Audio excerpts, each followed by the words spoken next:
Today we would like to go over the 3.1, which is about structural relaxations and calculation of elastic constants. Okay.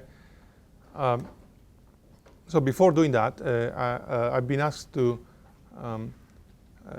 basically show what to do if something goes wrong. I mean, like, so you submit a job, it doesn't go. Where do you look for the problem? Okay. So before we start the actual session of today, I just want to, I don't know, make up an example where something goes horribly wrong, and we try to discuss. So this is, I'm already in, I think, the very first thing we did, and I had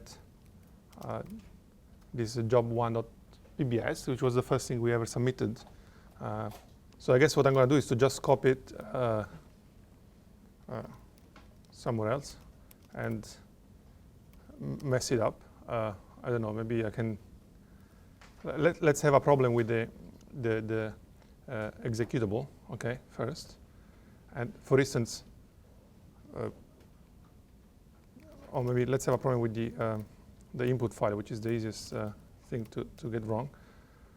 Suppose I have here hello, so the code doesn't see something there. So what is expected to see? So if I submit it, well, so basically I modify the input file so I can submit this one directly. So at this point we should see, so if I do ls minus lt, this basically arranges all the files by time. So t is time. Okay. So there is nothing there. Let me see if it went to the queue.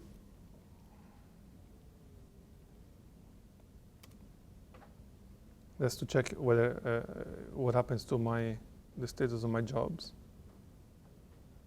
And should be this guy. So one is done and one is cancelled. So I should have the output now. And I do not see it. Oh, no, sorry, this is queued. So queue means queue, right? So for some reason I'm still waiting. So basically what should happen is that the executable finds a wrong input file and it's not happy, so it's going to complain. So now this is running and it should be finished immediately. Okay, so I have that. So if I go through silicon1.out, okay, it seems it worked. So sorry guys. Well, this was the input file. Did I save it? Yeah. So okay, maybe there is a keyword which says as soon as you see the ampersand, you continue reading from there. So that's not a big enough disruption. So let's try it again. It's very fail-safe. I don't know. iBribe is equal to 200, and let's mess up this. We call it hello. And then he's expecting, let's say, like 25 atoms, all right? And then giving 2 atoms only. So if it works in these conditions, I think it's it'll be quite interesting. So let's try again. Sorry, this is just to test the worst possible scenario. I mean, it's we could have done in the next session, but let's take a look quickly. So that's basically what I just modified. So 140. I'm expecting to see an output file a bit later. And maybe I can check again my the status of my jobs.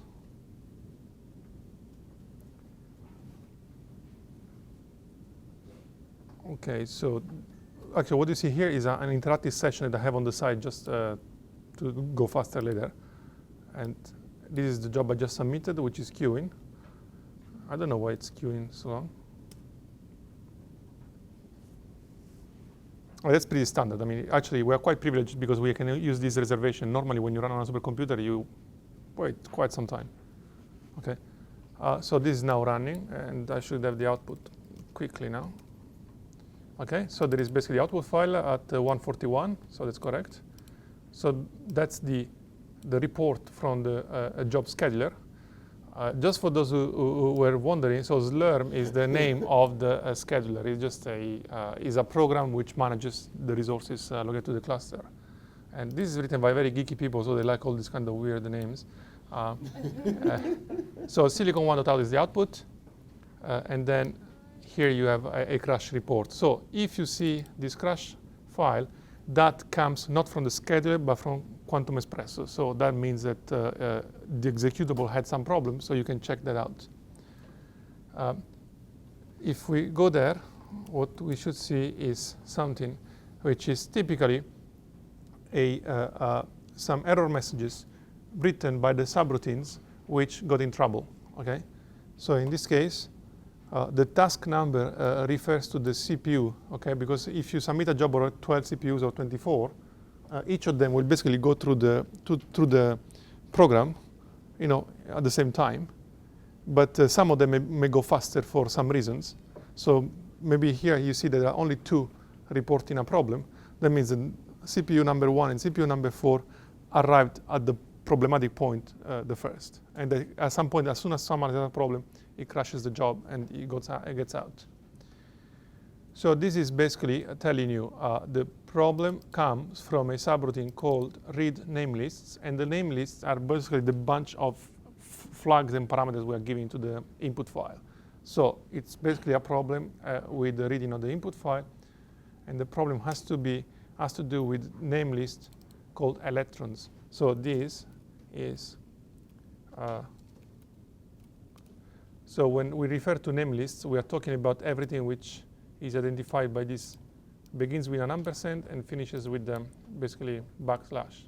Okay, so there is a control name list, system name list. So the problem that he found was in the electrons name list, because I'm declaring a variable that is not expecting. Basically say, what is that? So if were to change that, I mean, maybe we can try, but what will happen is that it will stop when you will, so this is basically just reading information, and there is no conflict between this piece of information. But at some point, after reading, it will do checks, and it will realize that we are asking for 25 atoms, but we are giving only the position of 2 atoms. At that point, there will be a check saying this is not consistent, so crash, and there will be a crash at the point of this kind of other subroutines. So bottom line is that the only thing that you need to care of is this crash report. Okay. So when you see that, most likely there's a problem with your input file. Let's say 99.9% of the times. If you don't see that, and you do not see the output file, okay, it basically means that the program did not execute anything. Okay. So that typically signals a problem with the submission script. So what kind of problems exist in submission script?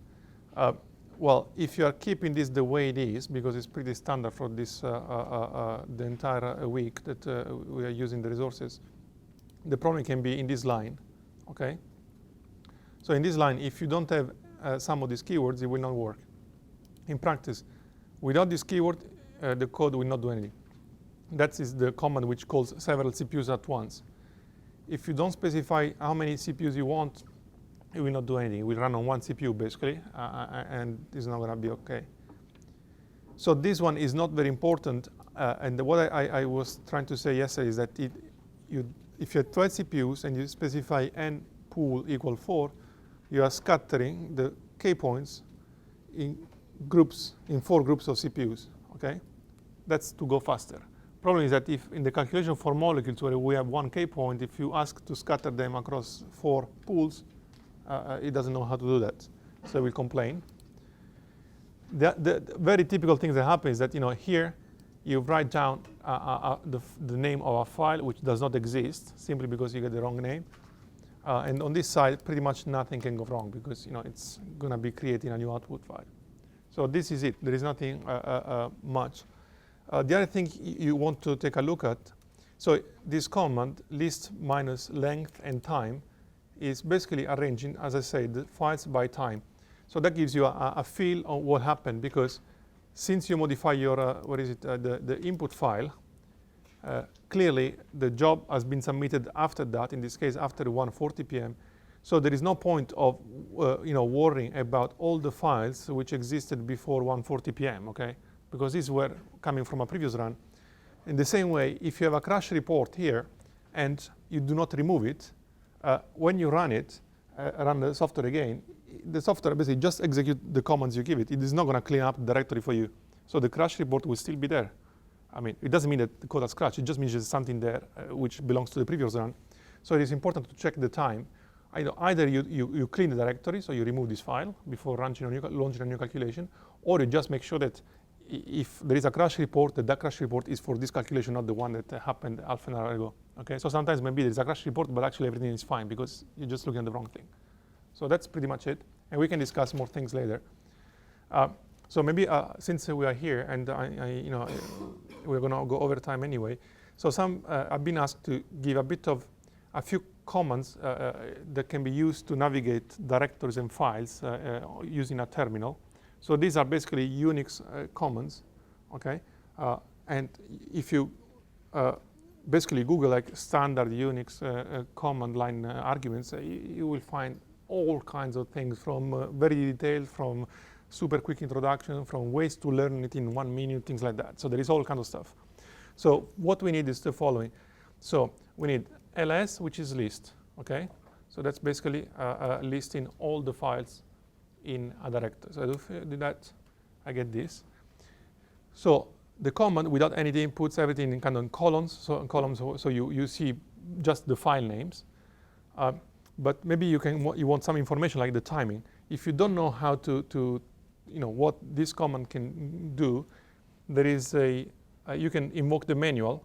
So for each Unix command, there is a manual page which is invoked by typing man and then the name of the command. Okay.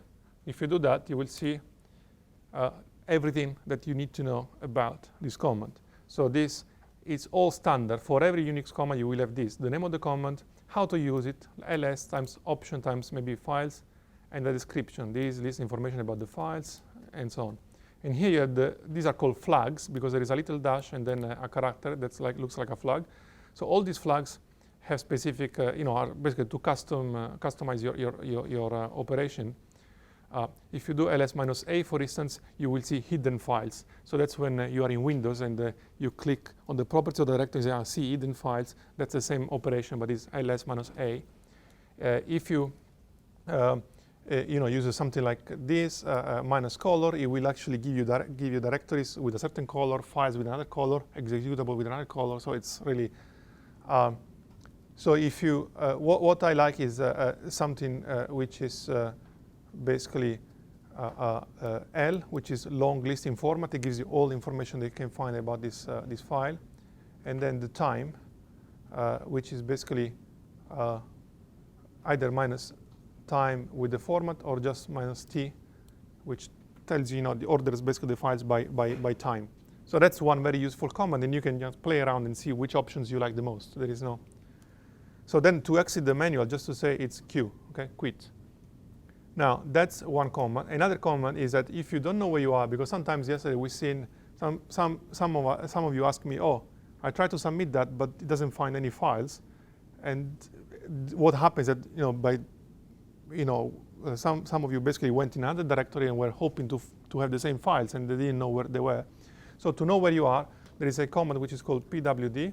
That means print working directory. That means tell me in which directory I am now. So if you do that, that's basically the absolute path of the place where you are in. Okay? So that's another thing. To go up and down across directories, if you do cd, that is change directory. If you want to go, let's say, into a directory, suppose this is a directory, I want to go here, I just do that. And then print working directory now. See, I'm in a subdirectory, which is this one. If I want to go back one level, I do cd, 2 dots, and that goes back. All right? So print working directory, I'm again where I was before. So that's another thing. Which other commands could be useful? We said that there is more in order to see which files. So what is the content of a file? So it does pretty much what it says. tell me more about, I don't know, this text file, and that's it. So if you do more on a file which doesn't fit into the screen, like that, so what happens is that you will see here that you didn't complete this is not the entire file, so this is only 28% of the file.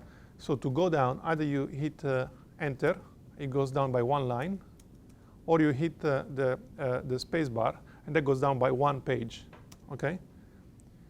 If you don't want to scroll down because the file is very big and you want to just exit, again, it's quit, Q, and you're out. Okay, that's another rule. Just Q? Yeah, Q, quit. If something is very wrong and you're stuck and you don't know what's going on, if you hit Control-C, cancel, or Control-Z, that gets you out and back where you were before. So basically that kills everything you're currently doing, okay? So that's a way to get out. And then what else? So, there is a command which is called cat, means concatenate. It's basically the same as more. So if I do that, so if instead of more of silicon 1.out, I do cat, it is basically the same, but it gives me the entire file. So basically it scrolls down, okay, the whole file. So it doesn't stop after one page.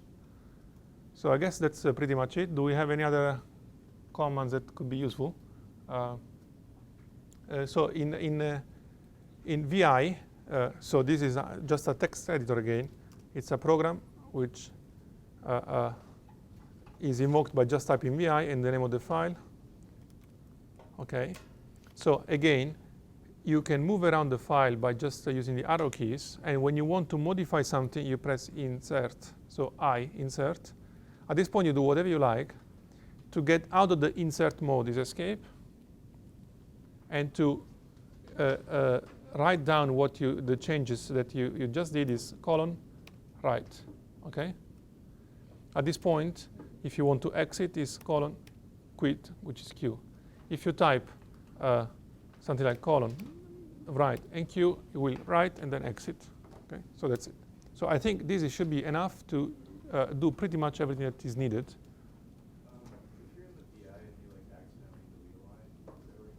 Yeah, you can undo. Okay, let's. Yeah, that's. I mean, yeah. I mean, this is really unique, so it's not. But yeah, if you do that, so you can delete a line by pressing D. So delete line. If you're not happy, you just type U, which is undo. Okay. So basically, whatever you do, if you press U, it's undo what you just done, and that's it. Okay. So that's the way to do it. So there are lots of commands actually for, I don't know, this quick VI guide. You will see there is a ton of stuff that you can do with VI. So it's really all kinds of things. So if you can copy, insert, paste 3 times, define macros too if you want to do something faster. You can do.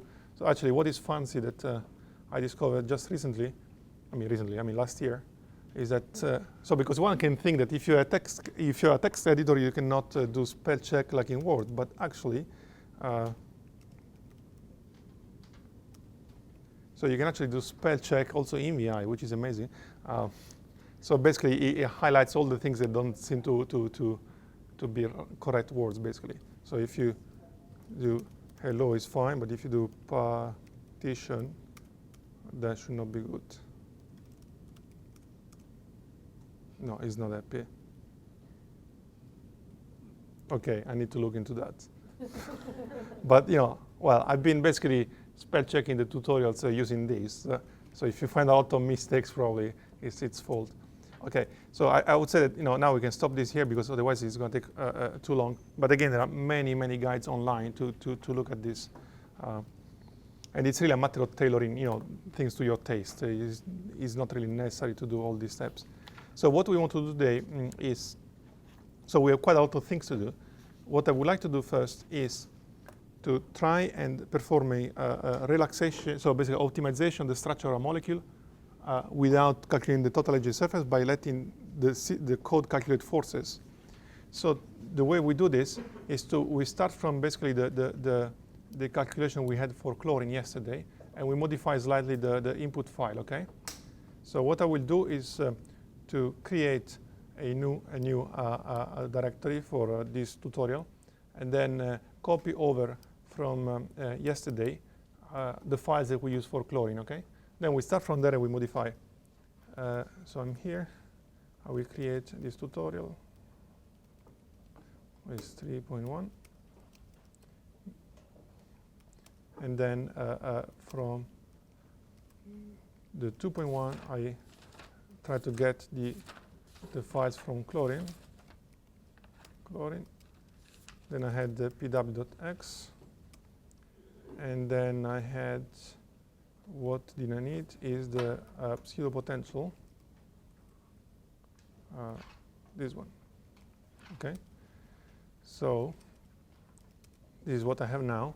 Just to answer some of the questions that people asked me this morning, if you look inside the pseudo potential, okay, the exchange and correlation functional is specified on this line.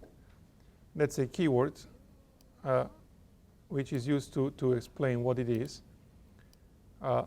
This is basically the Slater exchange, so that is exactly the analytical expression n to the power of 1/3 I gave you on the second day, yesterday. And the correlation is the one parameterized by Perdue and Zanger. Okay, so that's what is considered today the local density approximation to, so is the LDA. Okay, so the code reads that and assumes that everything will be done within the LDA. So that information is not entered as input, it is entered through the pseudo potential file. And when you have the pseudo potential file, typically that is encoded here in the file name, just to remind people what that is. Okay, so if you find something like PBE there, it means that it's actually the generalized gradient approximation of Perdue, Burke, and Enzeroff. So that's pretty much it. So now we want to try and work with that.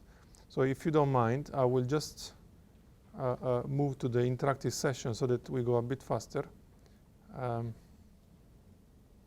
So let me just change the color here.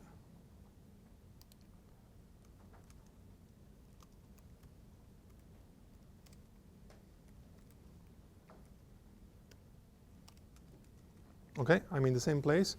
And what I would like to do is to, so this is already an interactive session. What I would like to do, I started just before we began. So to modify this input file in order to perform a relaxation and optimization of the molecule automatically. Okay, so the way to do this, I mean, we have it. So I would like to show it how to do it. If we go to the description of input files, okay, that's the online description here. We need to look at the type of calculation. So you see here, control calculation type. So what we have been looking at so far is calculation type equal SCF, so that's self-consistent field. So that means we fix, we keep the nuclei in certain coordinates, atomic positions, and then we calculate the wave function, total energies, and density. That's it. Nothing else happens. There are other types of calculations. So what we are interested in today is relax. So as you can guess, relax means that the structure is going to be relaxed. Okay, so that's basically what we want. So if we do that, so I'm going to change this into relax. Okay. So everything here should stay the same. So I want a box of a certain size. That's about 10 angstroms. I have two atoms of one type, a given cutoff. This stays the same. These coordinates are the same. And here what I want to do is to start from something a bit more, slightly more stretched molecule so that we see what happens. So I'm going to change that into phi.00. So you're going to start from something which is 2.5 angstrom wide, which is a bit too big, basically. Okay, so that's almost done. What I would like to show now is that we need another couple of changes. So not only this change, okay, but with this we don't need, but we also need to specify one new card, okay, name list, which is called ions. That basically is always needed when you want to perform calculations where the nuclei will move. We're not going to put anything inside this thing.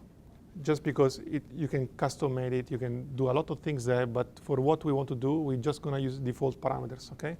So I will add this thing now, where I am. So just here is going to be that, okay? So is this guy here? So I already modified the position to stretch a little bit, and now I will try to run a calculation, okay? Sorry. So I'm here. So actually, just to let you know, the command history gives you all the things that you ever typed in your terminal. I'm doing that because I want to see whether I have already something written down to execute the command. So in fact, I have that. Okay, because I don't want to remember exactly everything I did. And before it was a -np. Now it's a -n. Wait. Oh yeah, that's absolutely identical. We were discussing that yesterday with them. So if you do man np I run, you will see if you scroll down that -n and -np are basically the same. Yeah, Okay, that's cool. so this I want to do that, and then cl2.in. We have only 1k point, so we don't worry about that. And let's hope this is gonna go like that. So hopefully this will be done at some point. Either it is stuck or it just takes a little bit of time. It is taking a bit too long. Maybe your reservation is over? I don't know. Let's basically do without the output, so we see what happens. Okay, it's going. So it's just taking. So actually, if you don't put the output file name, it will just, give you the whole output in front of you. Okay. So basically, that was just taking a little bit of time. So let's do it properly. I want an output file because I would like then to analyze the output file with you. That's why, it's going to take maybe 30 seconds or a minute. Okay. And so this is basically what the program is doing now is taking two atoms and is calculating the density, total energy, the forces using the derivative of that potential energy surface, and then moving atoms according to these forces until the forces are zero, basically. So we can analyze now the output file, all right? So what I suggest here in the tutorial is to look for the forces, okay? So to search something in VI, so if you want to search for a word, it's just slash, okay? Slash and the name of the word. So I want force. So if I go for that, I will find basically this keyword in the output file. So what this is telling me is that in the configuration I place these atoms, I have forces acting along the x-axis, all right? So there is one atom at 0 and one atom at 5 Bohr 0, 0, okay? So there is a force along the x-axis which is pulling the first atom towards the second and a force on the second atom towards the first. So the size of the force is, 0.12 Rydberg per atomic per Bohr, basically, okay? So that means the system is not at equilibrium. It wants to actually, the molecules, the atoms want to go towards each other. So you have relaxed that. No, this is the beginning. So that's basically the very first iteration, okay? So at this point, you can go down, and you will see that using these forces, the code does precisely the operation I was describing before. It starts to move the atoms along this, the direction of the forces. So this was 0, now it's become 0.12. This was 5, it has become 4.87. And it will do various other things. At this point, with these new positions, it repeats a new calculation of the electron density, does iterations and all these things, okay? Until the total energy is converged. And when this is done, basically, it will be able to recalculate forces, and this is what you get, okay? At this point, you have new positions, all right? So this is increasing towards the other atom, this is decreasing, so they're getting closer to each other, and so on. So if we go to the very end, okay? So what happened here is that the forces at the very end are very small. So this is 0.0004 Rydberg per atomic unit. So it's what, 0.001 electronvolts per angstrom. So maybe it's what is a millivolt per angstrom. So it's very, very small. Okay. So you could actually ask the system to perform more iterations by setting a more stringent criterion here, like 10 to the minus 10. It basically will not change your distance. I mean, it's pretty much done. So this has been using a default criterion on the forces. Now, once this is done, you have basically this thing, which is essentially a list of the final coordinates. In this case, this is just a molecule, so it's two atoms. Typically, you may have 100 or 200 or 1,000 atoms there, and you have this list of coordinates of everybody. So now the idea is to look at this, the final distance. If you do this, the x coordinate of the first atom minus the second atom minus the first, that is in Bohr. If you convert that in angstroms, that's 1.97. So I don't remember what we had yesterday, but probably it's close. Is that 1.97? Okay, so probably it's identical to what we had yesterday or something like that. I tried the command the cal, but it's not fun. The command not fun. I'm sorry? So The calculation, when you do the calculation? Yes? I mean, the 1 plus 2 or something, I want to calculate in the command line, but I don't work. This thing, that. Okay, I see what you mean. That. Yeah. Yeah, that you will not have it because, sorry, that's my personal calculator. It has nothing to do with, essentially, I define it as an alias. So it's a little script to calculate things without having to run in like a little calculator from Windows. I mean, it's just my personal thing. I mean, you can use so there must be some calculator app on your laptop. I mean, if you want, you can copy paste that, but it's not needed. The number's the same. It was 3.7254 yesterday. Yeah. Okay, so fantastic. So basically, the result is the same that we obtained there. So that's basically the what we wanted to do. Okay. So here, what we can also look at is maybe the evolution of the structure using this software XCrisDen. I cannot guarantee we managed to do it because the connection I'm on is Edurom, because I couldn't connect to Cornell network, interestingly. So we can try. Let's see what happens. Yeah, probably this is. Yeah.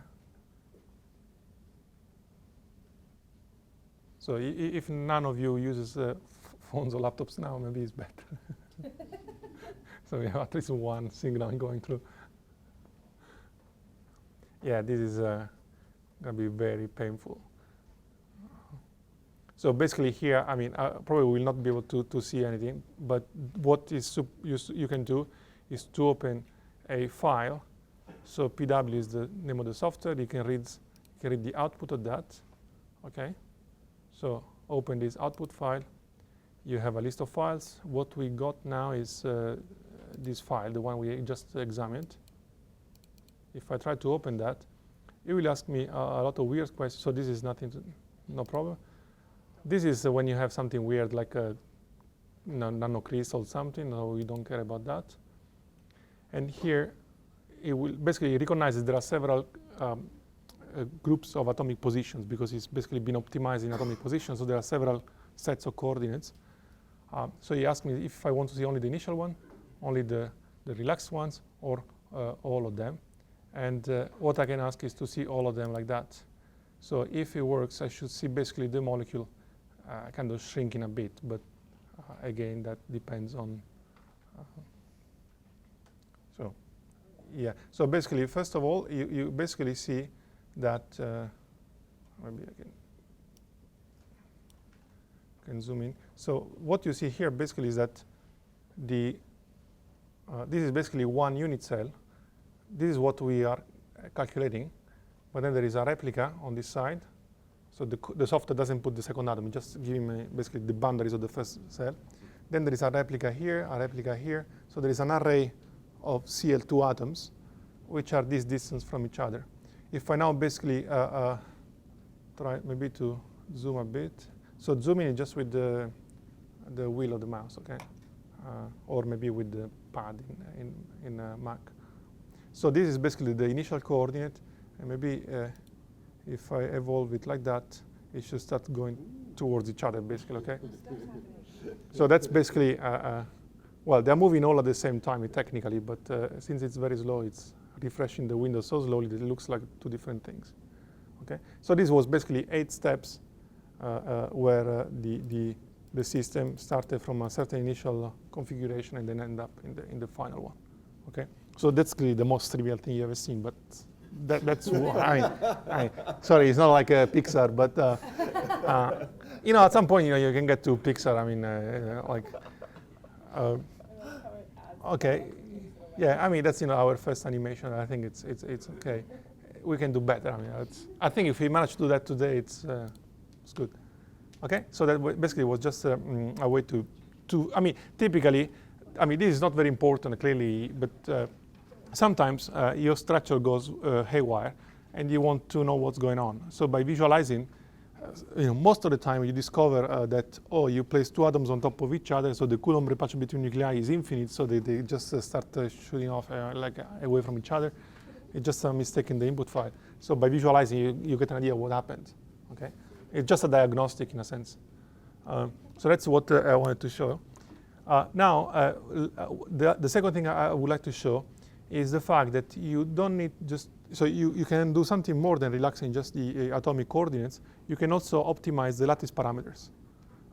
So since we discussed the fact that one can calculate the stress, okay, in the same way you can use the forces to move atoms towards the direction of 0 forces. If you can calculate the stress, you can modify the unit cell in such a way as to transform into the direction having 0 stress. It's the same principle. So to do that, essentially, we use a keyword which is called not relax, but VC relax. That basically means virtual cell relaxation, okay? And that's basically a keyword which is used to relax also the lattice parameters. And in this case, we don't need only a card which specifies some parameters for ions, but also for the unit cell. So we need these 2 bits. So what we can do is to try a optimization for a graphite. Okay. So here in the example, I'm saying that you can copy the file from yesterday and the carbon pseudo potential. And the way we would like to modify it is in this way. We say that the calculation is going to be of the type VC relax. And what I did here is to add these 2 kind of name lists, which are needed, they are required by the code, so we need to put them there. Everything else is like yesterday, except what I did is to, what I would like to do is to start from crazy lattice parameters. So this is a structure of graphite which is way too compressed. Okay, so the C-axis is too short, and the the in-plane lattice parameter is also too short. Okay, so we start from there, and we try to see what happens. So I can either copy the file and modify that, or I can use this one. So if I use this file, that's the same that we had again. I just changed SCF here into VC relax, and I modified the lattice parameters, the A in-plane lattice parameter, and the out-of-plane, the ratio C over A. So that's pretty much it. The only other 2 additions are these 2 bits. Okay, so when we use that,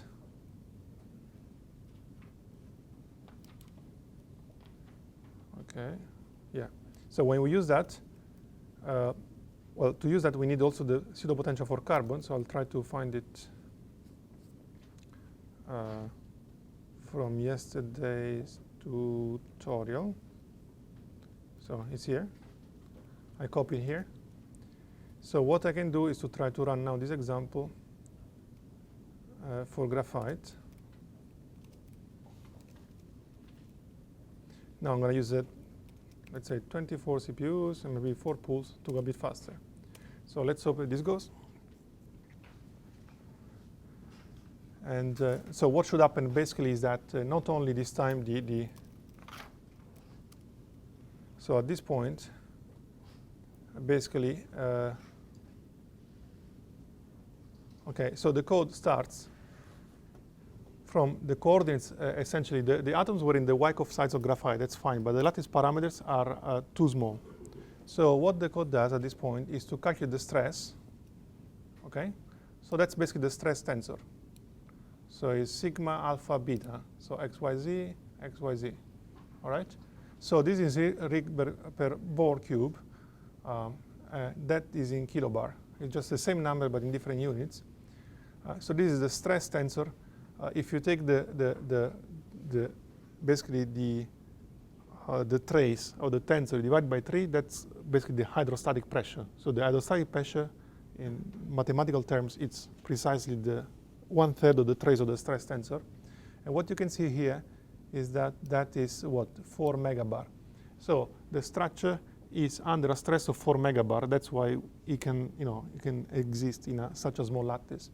So basically what the system does at this point is to try to modify the lattice parameters in such a way as to go in the direction of minimizing this pressure. And you have basically the new cell parameters, which are expanding slightly. The atomic positions remain in the Wyckoff size because the forces on all the atoms are all 0, basically. I don't know if we have the... Yeah, you see, basically, even if the lattice parameters are compressed, by symmetry, the force on each atom is absolutely identical to 0.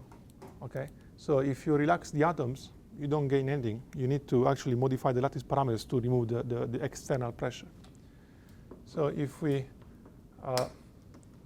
maybe what I can do is to grab for this thing from the outside. That should give me a list of the pressures that the system finds in each iteration. So that gives me all the instances of this word in the file. And I can see that the pressure at each iteration goes from 4 megabar, 450 kilobar negative. So it goes the other way around. Negative, it swings back 40, 70, minus 1, minus 0, and then at the very end there is something odd. Okay? So what is this something odd? I didn't want to discuss it, but it's in the tutorial, so I will tell you. And that is to say how that the business is not entirely trivial. So what the system basically has done up to this point is to minimize the pressure. Okay? So that's all fine. And that's below, I think the threshold is something like 0.1 kilobar. So if you are below that, it stops. I'm done. And that was the penultimate point here. Okay? And then at this point, you have a final point which actually has quite a large pressure. So let's see what happened at this point. So if I go back to the one iteration before last, okay? So here the pressure was very small, okay? So the system exits, so that's it. That is done, I'm finished. So now I have final lattice parameters, final coordinates. And now what we see, if we scroll down, it tells us I'm going to perform a final calculation with this relaxed structure. Okay? If you do this final calculation, so basically you forget everything, you just use these atomic coordinates and lattice parameters. If you redo everything, what you discover is that at the end of the story, sorry for that, at the end of the story, the pressure is higher than the last value we found. Okay? So that's a bit, I mean, it looks like a mystery, but there is nothing really mysterious. So maybe I can explain very quickly. What we did, so what we do when we start this calculation is to set a cutoff, which is like 100 Rydberg, this E-cut wave function, okay? So when the code sees, let's say, E-cut wave function equal 100 Rydbergs, so what happens is that it knows that that is the largest, is basically the kinetic energy of the largest plane wave G vector in the system, all right? So it sets this equal to that and determines G max, right? So it's basically the largest plane wave, the smallest wavelength we deal with. So this is an integer times 2 pi over the lattice parameter, all right? And clearly in 3D there is one along each direction. So if we think about the z-axis, okay, along the z-axis, so we start with I think with a lattice, basically lattice parameter, which is, now I don't remember the number, but it's about 2, let's say, in some units. And we end up with a cell which is, so that was very compressed. The equilibrium structure is much thicker. So the interlay spacing is larger, okay? So we end up, let's say, instead of 2, we find 3. So we start from something where this was 2 to begin with, and it ends up with something like, which is now 3. Now, but the number of plane waves, okay, has been decided. So this operation to set that gives this number, gives that, and this decides basically how many plane waves you have. So you will have, I don't know, 20, 20, 20, something like that. That is fixed, that number. But now, if you are elongating the cell, what is happening actually is that the number is still the same, but the maximum G vector has gone down because it's smaller. So these are the lattice parameter increases, this goes down. So you are probably describing, so in the elongated cell, you're still using the same number of plane waves, but now effectively you're using a cutoff which maybe is 80, 70, 60 readback, I don't know. Because basically what is kept fixed in the calculation is not that, but it's, you decide the number of plane waves of the expansion, and that's, you keep it until the end, okay? So what the system does is, okay, I optimize a structure which is done with this number of plane waves. Now what I'm gonna do is to restart from scratch, redetermine this number using the final lattice parameter. And then I will have more plane waves. That means the calculation will be more accurate. When you do this calculation, you discover that there is actually some residual pressure in the system, okay? So that's to say that these things are not all trivial. I mean, so when you perform a minimization, that is a minimization within the setup that you decide for your system, so even the numerical setup. So at the very end of the story, one has to reperform a calculation to check that, that if you do something at higher accuracy, or the accuracy that you want at the very beginning, things are still there. So in this case, what happens is that the system is not at the equilibrium because there is still 50 kilobar of pressure. So what one does in this case is you use the lattice parameters at the very end to re-enter a new calculation completely from scratch, where you ask the code to relax again, and then you will see that basically we get closer and closer to the actual answer. Okay. So in fact, this the final lattice parameter we obtained, what you will see if you compare with the exercise of yesterday, this is not. It's maybe 10 or 15% different from what we obtained by minimizing the potential, because this actually is done at, let's say, variable cutoff in practice. So that's the problem. But it can be fixed by essentially repeating 2 or 3 calculations in a row to be more accurate. So what matters actually is this number, not the previous one. Okay. So that's what I wanted to say about graphite, and I think we are almost running over time. So what I suggest is that maybe you give it a try to the calculation of elastic constants and see what happens. So what you will see basically, the elastic constants are difficult. I mean, it's a bit more involved, the calculation.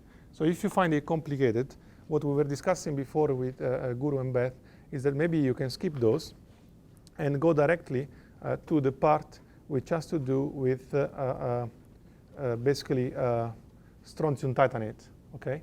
Because that gets more interesting, and we're only gonna do the isotropic compression, so it's easier, okay? So maybe what I would suggest is that you avoid the explicit calculation of elastic constants now of silicon and diamond, and you move directly through to strontium titanate, because it just is nicer. So clearly everything is there, so you can do it at any time when you're home, but it's more interesting. And the reason why I want to do that is that for strontium titanate, so please try today because it's interesting. I'm not going to give you the atomic coordinates, so you need to find them yourselves, okay? And the idea is to find them either through crystallography databases, or an easier way is to go through something called, I'm sure you heard of it, the Materials Project. So if you log in there, it's very easy. Getting an account is immediate. You just put a password and your email and you get it.